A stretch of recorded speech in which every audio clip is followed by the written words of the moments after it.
Oke, bismillahirrahmanirrahim. Begini saudaraku Bang Al, ada Ustadz Jeffrey, ada Kiki Ahmad, dan di bawahnya ini juga ada teman-teman kita. Begini, yang jadi masalah bukan personalnya si Mulyononya, yang aku tadi itu apatis ya, bukan. Tapi perangkat penegakan hukumnya gitu loh. Bisa nggak? Karena dari tadi kan begini, awalnya kan kita lihat di TikTok atau di apa ya, aku lihatnya di TikTok ada tuntutan dari tokoh-tokoh, kita bilang tokoh lah ya, akan mengadili Mulyono setelah lengser, kan begitu ya. Terus kita menjadikan itu tajuk ya, adili Mulyono dalam tanda tanya itu bisa nggak? Dari tadi saya tidak menyalahkan loh ya, saya tidak menyalahkan apa yang disampaikan Ustadz Jeffrey, apa yang disampaikan Bang Al itu tidak salah, tetapi itu kan dalam format hukum yang normal gitu loh. Sementara ya, apakah penegakan hukum di negeri ini berjalan normal? Jadi masalahnya di hukumnya, bukan di Mulyononya. Kalau nanti itu bisa diseret ke pengadilan. Karena aku sudah sampaikan tadi, kita berkali-kali ngomong dan terlalu sering ngomong bahwa jadikan hukum itu panglima, jadikan hukum panglima. Buktinya kemarin saudara kita keboncengnya dibabat. Terus di mana hukum? Apapun ceritanya kan itu harus diselesaikan dengan baik. Itu kan cengkeh orang, itu hak orang. Dosanya besar itu. Pengusaha itu dan yang berkolaborasi dengan pengusaha itu. Jadi berpihak kepada penanam modal daripada ke rakyatnya sendiri. Hukum di mana? Itu yang pertama. Yang berikutnya, kalau itu nanti dibawa ke dalam ranah politik yang seperti disampaikan oleh Kang Mas Jeffrey, mampukah penerus Mulyono ini akan berhadapan dengan Mulyono? Apakah dia akan tidak mengalami gagap seperti Kanjeng Nabi Musa gagap menghadapi Fir'aun? Lalu kita kembangkan lagi, politika yang menentukan hukum atau hukum yang menentukan politik gitu. Ya, jadi sekali lagi bukan Mulyononya, tapi penegakan hukumnya ya. Dan sekali lagi apa yang disampaikan Bang Al dan Ustadz Jeffrey itu tidak salah, tapi itu berlaku apabila kita di kampus itu loh. Kalau kampus itu kan ngomongnya normatif, secara ilmu memang begitu, tapi fakta lapangan hukum itu bisa akrobatik gitu. Ustadz Jeffrey, monggo tanggapi.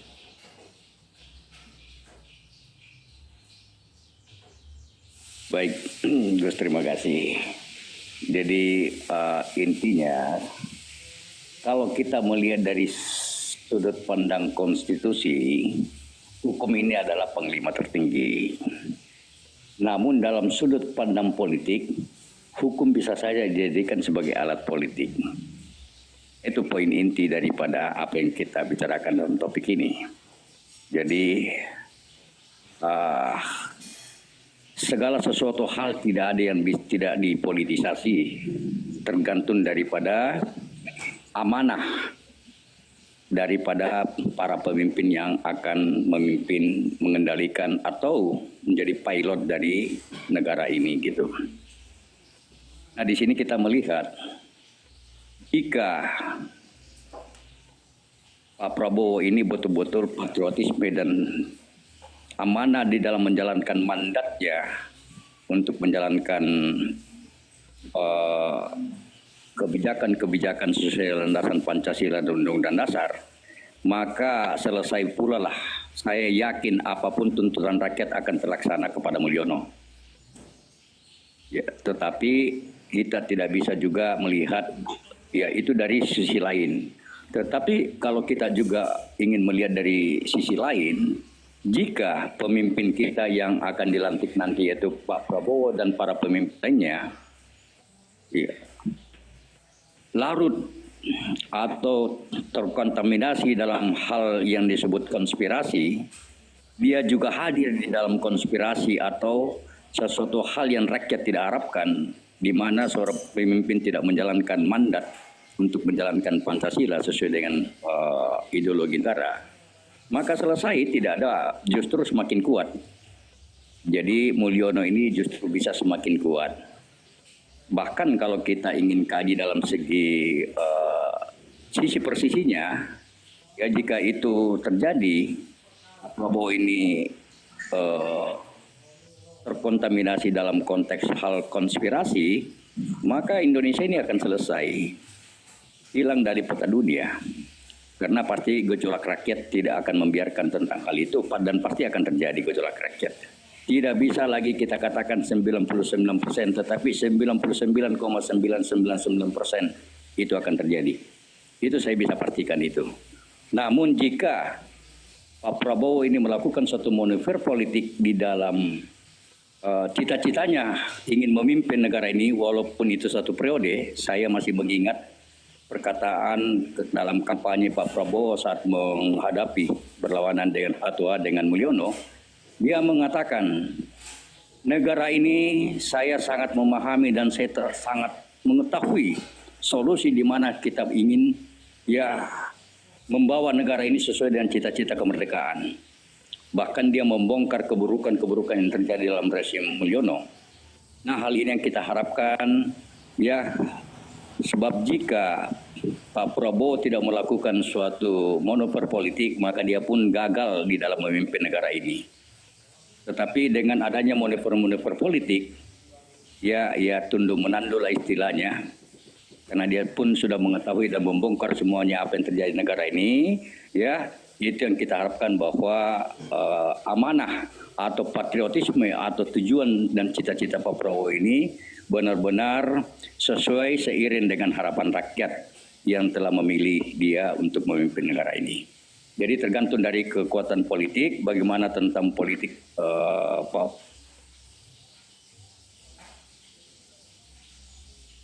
Halo, gangguan sinyal. Halo. Tetapi kalau Pak Prabowo memimpin negara ini, halo? Iya, lanjutkan. Tadi sempat hilang tadi ada sinyal. Halo Gus, ya. Iya, lanjutkan. Iya. Jadi itu garis besarnya tergantung dari Pak Prabowo aja yang akan memimpin negara ini. Tetapi kalau dalam konteks seperti yang saya katakan, dari segi konstitusi, hukum adalah panglima tertinggi. Namun dari sudut pandang politik, hukum bisa saja dijadikan sebagai alat politik. Gitu, Gus. Makasih. Assalamualaikum warahmatullahi wabarakatuh. Waalaikumsalam, Kang Mas. Waalaikumsalam warahmatullahi wabarakatuh. Waalaikumsalam. Jadi gini, Pak Jeffrey ya, kalau aku lihat yang secara seksama dan dalam tempo yang sesingkat-singkatnya, Pak Jeffrey juga dalam keadaan ambigu. Ambigunya begini, ya. Nanti yang berbicara itu politik atau hukum, gitu. Ketika Pak Jeffrey menghadirkan sosok penerus Mulyono, itu sudah berbicara politik. Makanya aku wanti-wanti dari depan tadi ya, politik yang menentukan hukum atau hukum yang menentukan politik itu akan menjadi masalah besar. Dan ketika Pak Jeffrey dalam diskusinya akhirnya membawa sosok penerus Mulyono, itu sudah dalam kerangka politik, gitu loh. Masalahnya, apakah penerusnya itu akan berani berhadapan head to head dengan Mulyono? Kita lihat bagaimana psikologis Kanjeng Nabi Musa ketika berhadapan dengan Fir'aun, gitu loh. Kalau Kanjeng Nabi Harun nggak punya beban dia nggak punya hutang budi. Jadi istilah Betawinya nggak laku bagi Kanjeng Nabi Harun, tapi Kanjeng Nabi Musa. Ya, Fir'aun kan ngomong, lu sunat gue yang mangku. Sekarang lu sudah punya kekuatan, lu mau nyodok gue. Karena faktanya naiknya penerusnya Mulyono itu, Mulyono kan sebagai arsitekturnya.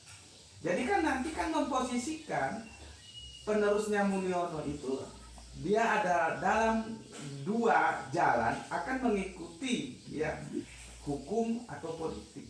Kan akhirnya begitu. Ya, rakyatnya bilang apa, nanti pandangan politiknya bilang apa, bisa-bisa itu tidak ketemu nanti. Yaitu pilihan ada di tangan penerusnya lah ya, mau bagaimananya. Oke, gitu dulu ulasannya. Gitu amat, ada yang mau disampaikan sebelum ke Kang Yamin? Gus, Lanjut izin, dulu, Gus. saya sedikit Lanjut, ya. Gus. Izin, Gus ya.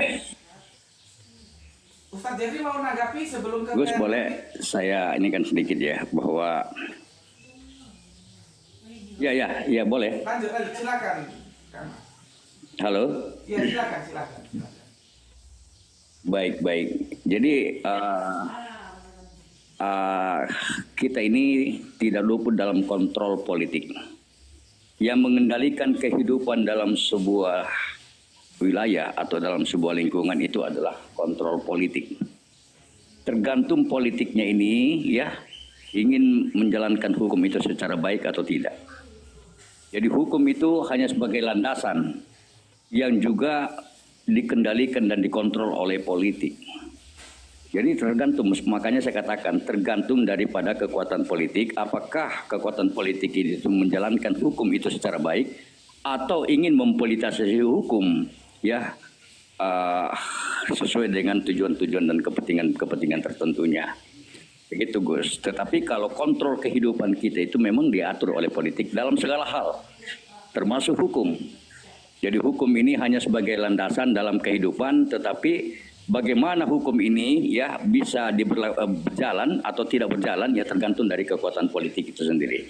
Demikian Gus. Sebentar Pak Jeffrey, jangan ditutup dulu. Berarti Ustadz Jeffrey ada dalam posisi politik itu lebih otoritas daripada hukum, begitu ya? Betul, dia mengendalikan, betul. Tergantung yang menjalankan politik, kekuatan politik itu, apakah dia ingin menjalankan hukum ini sesuai dengan konstitusi apa, atau ingin memanfaatkan hukum sebagai alat politiknya. Itu tergantung dari pemimpinnya itu sendiri, Gus. Oke, terima kasih Ustadz Jeffrey. Kita dengar pemaparan Kang Mas Yamin, dia setuju nggak bahwa otoritas politik itu di atas otoritas hukum? Artinya politik yang menentukan hukum, bukan hukum yang menentukan politik. Kang Yamin silakan, waktu dan tempat kami persilakan terkait dengan adanya sebuah tuntutan Adili Mulyono. Monggo Kang Yamin. Ya kalau saya mengikuti Bang Jeffrey, artinya hukum itu seperti pisau. Ibu-ibu itu politiknya. Pisau itu mau digunakan apa? Untuk mengiris bawang, ngiris tempe, nggak masalah. Tapi kalau pisau itu untuk menusuk orang, nah ini yang masalah nih. Saya setuju. Nah kemudian ini Adili Mulyono, kayaknya kalau apa yang sudah dia kebijakan dia, kayaknya sudah masuk ini. Yang terakhir ekspor pasir. Nah ini kan sudah masuk UU Supersip ini kan. Istilah itu menjual tanah air kita ke orang lain gitu kan. Nah, kemudian untuk penerusnya ini Pak Prabowo tinggal gimana orang-orang dekatnya gitu kan. Pak Prabowo ini orang dekatnya ini orang baik-baik apa bukan? Kalau dia seperti Mulyono ya sama saja. Kemudian kita lihat ketika Pak Prabowo sudah jadi presiden, kita lihat Mulyono nih apakah dia menjadi badan penasehat presiden. Kalau dia jadi badan penasehat presiden, ya sudah ambiar kita. Jalan satu-satunya seperti revolusi Prancis. Iya kan. Misalnya Pak Prabowo jadi presiden, Mulyono jadi badan penasehat presiden kan. Nah, sudah ambiar. Jalan satu-satunya revolusi seperti di Prancis. Gantung pakai silet gulentin itu sudah. Itulah satu-satunya. Karena sudah ruwet Gus. Ini bangsa ini sudah ruwet banget. Aduh hanya mengulus dada ya. Itu aja ciri-cirinya. Kalau sampai Mulyono sudah lengser, dia menjadi badan penasihat presiden, sudah ambiar itu. Jadi, tapi gini ya, Pak Prabowo kayak mulai melawan ya. Lihat Fufu Fafa, sebenarnya dia sudah tahu. Kemudian masalah ekspor pasir, dia sudah tahu kan lagi lagi dipikirkan tuh, jangan diekspor dulu pasir kan, artinya dia akan melawan. Kemudian terakhir Pak Prabowo ada pidatonya, kita dalam berpolitik kalau sampai ada yang ingin memperkaya diri, memperkaya keluarga atau kroni-kroninya, ini harus kita lawan. Nah Ini terakhir ini apa ucapan Pak Prabowo ini kan. Ya yang terbaru nih, ucapan yang terbaru. Kita tunggu aja. Jangan hanya omon-omon saja gitu kan. Kalau omon-omon saja kemudian mulai jadi badan penasihat presiden, ya sudah ambiar kita. Ambiar. Itu aja Gus. Sudah ruwet, bangsa ini sudah ruwet, pusing saya. Kasihan. Jadi rakyat kecil, aduh apa-apa susah, ini susah, aduh ampun. Ya itu aja. Udah. Kalau sampai Mulyono diangkat jadi badan apa udah ambiar itu kan. Gitu. Itu sementara Gus. Oke, terima kasih. Kalau untuk diadili sudah masuk kriteria nih. Sudah masuk kriteria. Oke, terima kasih. Itu aja dulu, Gus. Ulasannya yang sangat menggelitik tadi adalah apabila ya atau jika maka. Artinya jika maka itu belum tentu pasti ya, tapi kan ada kemungkinan terjadi. Jika sebagai bentuk balas budi, kira-kira begitulah ya, Mulyono masuk ke dalam barisan katakanlah One Team Press atau apalah gitu. Ya betul yang dikatakan Kang Yamin, ambiar.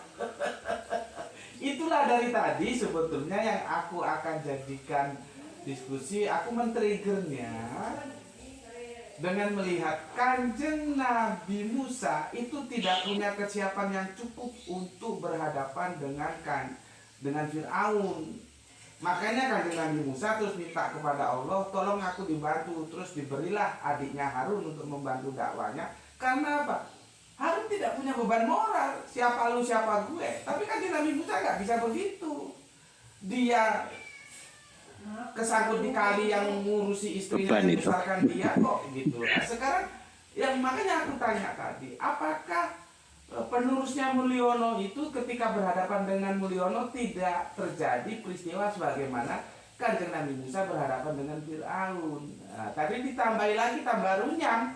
Kalau yang dikatakan Kang Yamin ternyata dimasukkan menjadi jajaran elitnya, katakanlah One Team Press. Yo ambiar. Monggo silakan Bang Al ditanggapi ya. Atau nun Kang Yamin. Monggo Bang Al.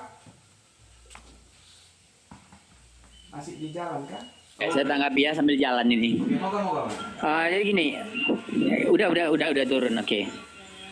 Iya, saya melihat begini Gus, mengenai masalah hukum ini, memang betul bahwa yang hukum itu dikendalikan oleh yang terkuat, ya. Tetapi kita harus melihat bahwa negara kita ini kan sudah settle. Memang belum sempurna, belum ideal. Tapi kan sudah ada bukti-bukti juga bahwa hukum itu ditegakkan gitu, dan terbukti hukum itu juga menertibkan manusia, mengatur manusia. Karena kalau tidak ada hukum selama ini, pasti negara kita ini sudah bubar dari dulu, ya.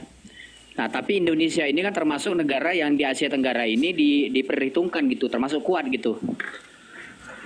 Sekarang ini pasca Covid itu growth berkembangnya cukup signifikan gitu. Banyak juga peningkatan level gitu. Oke ya. Nah, kemudian itu menunjukkan bahwa hukum itu maupun perangkat-perangkat yang lainnya berjalan. Ya walaupun tidak sempurna tapi berjalan lah gitu ya. Minimal pada level yang minimalis masih bisa membuat negara ini eksis dan lebih baik gitu. Itu satu. Yang kedua, masalah kebijakan yang sifatnya praktis seperti kasus cengkeh segala macam tadi, itu kan tidak directly langsung membabat ke pemimpin negara, ke presiden jatuhnya, kan tidak langsung begitu. Saya kasih contoh kasus kayak pembunuhan Hasan Hussein. Itu kan diperdebatkan gitu, apakah yang membunuh itu perintah Yazid atau itu perintah orang lapangan gitu kan.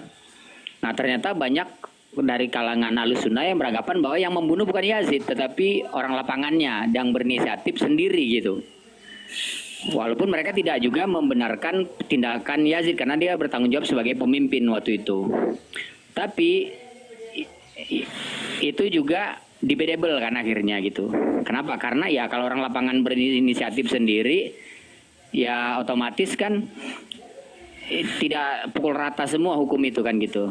Jadi harus dilihat yang diadili ini orang lapangannya gitu. Karena dia tidak bertindak sesuai dengan perintah atasan kan begitu. Nah itu jadi maksudnya saya bukan memberi contoh begini, bukan membenarkan mana-mana tidak, tetapi saya ingin melihat bahwa kita tidak bisa melihatnya hitam putih gitu. Kasus-kasus per kasus itu kan dia lain-lain gitu. Ya, jadi tidak bisa kita pukul rata. Misalnya ada kasus kezoliman, misalnya kasus cengkeh, kasus jual pasir, ini langsung berarti kepala negara bersalah gitu kan, nggak langsung directly begitu. Jadi kita harus lihat dulu di titik mana kritisnya, siapa yang bermain, dan itu harus diselesaikan gitu. Sehingga kita bijak juga melihatnya gitu.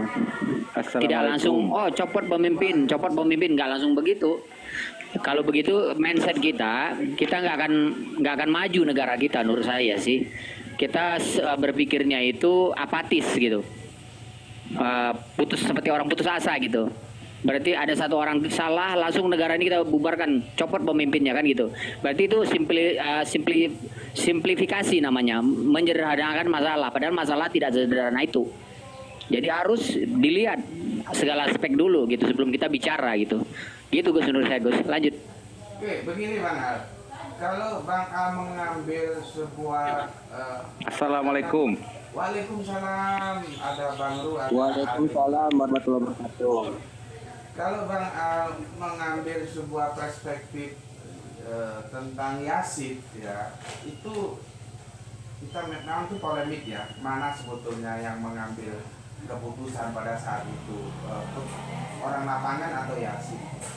Cuman kan kalau itu keputusan itu diambil oleh orang lapangan, berarti kan ada loose control, komando nggak jalan, gitu loh. Komando nggak jalan. Bisa saja kan Yasid sebetulnya berkeinginan sama, tapi Yasid tidak perlu memerintahkan. Ngapain tak perintahkan, orang lapangan sudah bekerja sendiri kok. Bisa begitu, ya. Seperti ini, Bang Ar, kita agak melebar ya, agak melebar. Kita kembali ke 1998. Amerika tidak perlu turun tangan untuk melengsarkan Soeharto, karena di Amerika keinginannya sudah dilakukan oleh Amin Rais, gitu loh. Jadi dia tinggal nonton aja. Gitu. Bagaimana nanti ke depannya ini? Apakah pengganti Mulyono akan mengambil strategi itu atau bagaimana? Sepertinya Bang Ru punya pandangan lain yang dia bilang tidak balas budi. Ini gimana ceritanya? Monggo Bang Ru, waktu sudah tepat kami persilahkan. Assalamualaikum, salam kenal semua, salam kenal Gus. Salam kenal juga Bang Ru. Ini polemik kayaknya memang sengaja. Gini Bang, sorry Bang Al, bukan saya ingin membantah atau apa ndak ya. Kebetulan saya ngajar di beberapa departemen Bang, kementerian lah kalau sekarang ya Bang ya. Oke, jadi ini bukan kata orang, bukan katanya, bukan kata siapa. Memang langsung dari orang-orang dalamnya langsung Bang gitu loh. Sebenarnya mereka juga bingung dengan keputusan dari atas dan itu langsung dari kementerian masing-masing Bang. Nah seperti itu. Nah kalau kementerian itu sudah bicara berarti menterinya di bawah siapa gitu loh. Jadi bukan saya ingin membantah Bang Al, tapi memang ini perintah Bang gitu loh. Ya, ini perintah dan itu tim di dalam kementerian itu kadang-kadang pusing karena apa? Setiap waktu itu kadang-kadang keputusan berubah, disuruh cari bagaimana caranya karena ada kepanikan di sana. Saya sudah prediksi di awal setahun yang lalu ketika orang tanya, Bang jadi nggak IKN ini akan pindah nanti orang, saya bilang itu kemungkinan besar nggak akan jadi karena apa? Ada ketidakpercayaan orang luar, nah gitu Bang, ya terhadap investasi di IKN. Kenapa? Karena melihat dari gini, orang-orang luar itu kan punya dana itu besar, nggak mungkin lah mereka sembarangan ini ya Gus ya. Menginvestasi, betul nggak Gus?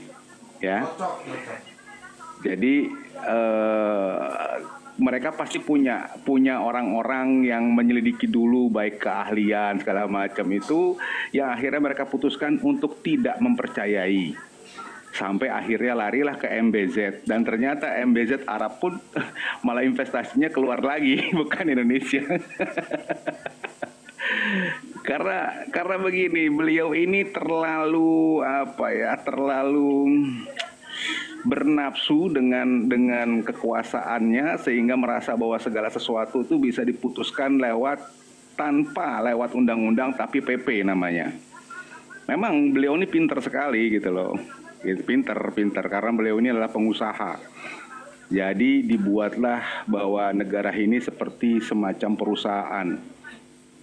Bermain dengan apa? Dengan partai-partai yang kemudian mengirimkan orang-orang yang tidak punya integrasi dalam bidangnya, dipaksain akhirnya mengambil keputusan yang salah dan akibat seperti sekarang. Nah, beliaulah mau nggak mau walaupun beliau itu bagus mungkin, tapi salah memilih orang.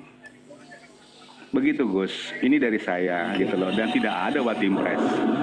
Oke, sebentar saya sedikit nanya boleh Gus? Izin ke nanya ke Bang Ru ya. Oke, bisa nggak Oke. Karena ini kan bicara masalah. Tadi saya dari awal udah mengatakan bahwa yang namanya opini dan hukum itu tidak sama gitu. Ya, opini dan hukum itu dua hal yang berbeda.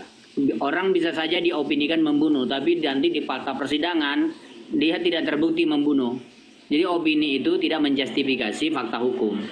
Nah, kalau kata Bang Ru tadi ngajar masalah mengetahui hal-hal di kementerian itu kan berdasarkan informasi kan. Tapi menurut saya kan itu bukan fakta hukum gitu. Jadi itu dua hal yang berbeda gitu.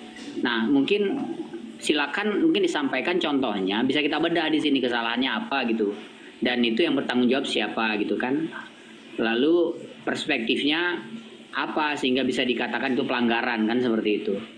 Nah, bisa nggak dijelaskan gitu tinjauan hukumnya apa gitu, karena kita bagaimanapun juga kalau saya ini ya, saya belajar untuk ini gitu, saya mau move on gitu. Saya dulu adalah orang oposisi gitu, tetapi sekarang ini bukan berarti tidak mau beroposisi, cuma saya mau melihat itu oposisi cerdas sekarang ini. Nah, kita harus bedakan oposisi dengan asal oposisi dengan oposisi cara cerdas gitu. Jadi melihat segala sesuatu itu harus objektif.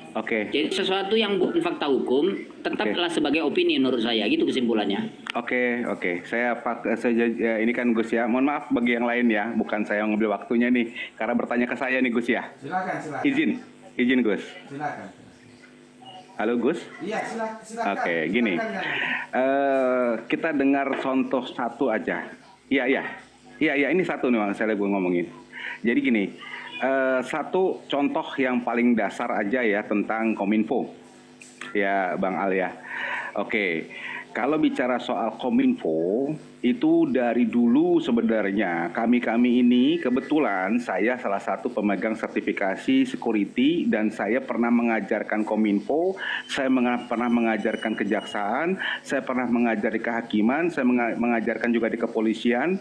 Ya, dan kami sudah memberitahu bahwa banyak hal terjadi dan ternyata teman-teman di Kominfo itu sebenarnya sudah memberitahu ketika mau dipaksakan peresmian backup data di Februari. Masih ingat tuh kasus Kominfo yang akhirnya jebol? Ya, nah itu salah satunya. Kedua, kalau bicara fakta hukum, masih ingat tentang BPJS yang ditolak oleh undang-undang yang ditolak oleh DPR, kemudian dikeluarkan PP. Nah, itulah pinternya Mr. J ini karena dia tahu bahwa kalau undang-undang tidak disetujui, maka dia bisa menggunakan PP yang tanpa perlu persetujuan dari anggota DPR. Ya, gitu Bang Al. Jadi saya nggak mau menyebarkan opini-opini lain, kita dari situ aja lihatnya ya Bang. Oke, terima kasih Bang Gus. Sebentar Bang Gus, sebentar. Jangan di-mute. Tadi dari sudut pandang Bang Al. Gimana?